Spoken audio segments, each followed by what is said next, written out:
And when David was a little past the top of the hill, behold, Ziba the servant of Mephibosheth met him, with a couple of asses saddled, and upon them 200 loaves of bread, and 100 bunches of raisins, and 100 summer fruits, and a bottle of wine. And the king said unto Ziba, What meanest thou by these? And Ziba said, The asses be for the king's household to ride on, and the bread and summer fruit for the young men to eat, and the wine, that such as be faint in the wilderness may drink. And the king said, And where is thy master's son? And Ziba said unto the king, Behold, he abideth at Jerusalem, for he said, Today shall the household of Israel restore me the kingdom of my father.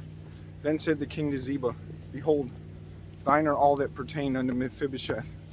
And Ziba said, I humbly beseech thee, that I may find grace in thy sight, my lord, O king. And when King David came to Bahurim, behold, thence came out a man of the family of the house of Saul, whose name was Shimei, the son of Gera. He came forth and cursed as he came. And he cast stones at David, and at all the servants of the king David, and all the people, and all the mighty men were on his right hand and on his left.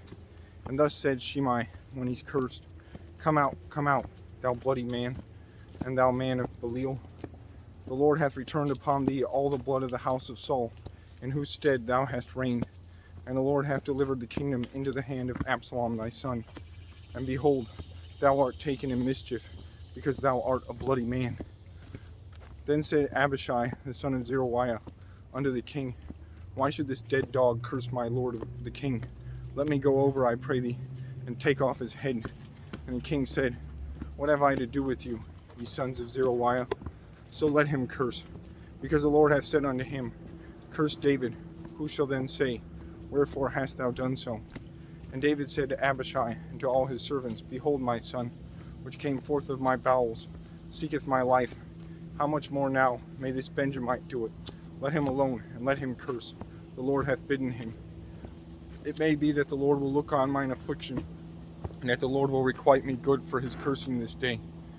And as David and his men went by the way, Shimei went along on the hillside over against him, and cursed as he went, and threw stones at him, and cast dust. And the king and all the people that were with him came weary, and refreshed themselves there. And Absalom and all the people, the men of Israel, came to Jerusalem, and Ahithophel with him. And it came to pass, when Hushai the Archite, David's friend, was come unto Absalom, that Hushai said unto Absalom, God save the king, God save the king. And Absalom said to Hushai, Is this thy kindness to thy friend? Why wentest thou not with thy friend? And Hushai said unto Absalom, Nay, but whom the Lord and his people and all the men of Israel choose, his will I be, and with him will I abide. And again, whom should I serve? Should I not serve in the presence of his son? As I have served in thy father's presence, so will I be in thy presence. Then said Absalom to Ahithophel, Give counsel among you what we shall do. And Ahithophel said unto Absalom, Go in unto thy father's concubines, which he hath left to keep the house, and all Israel shall hear that thou art abhorred of thy father. Then shall the hands of all that are with thee be strong.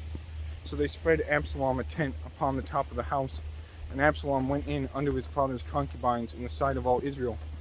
And the counsel of Ahithophel, which he counseled in those days, was as if a man had inquired at the oracle of God.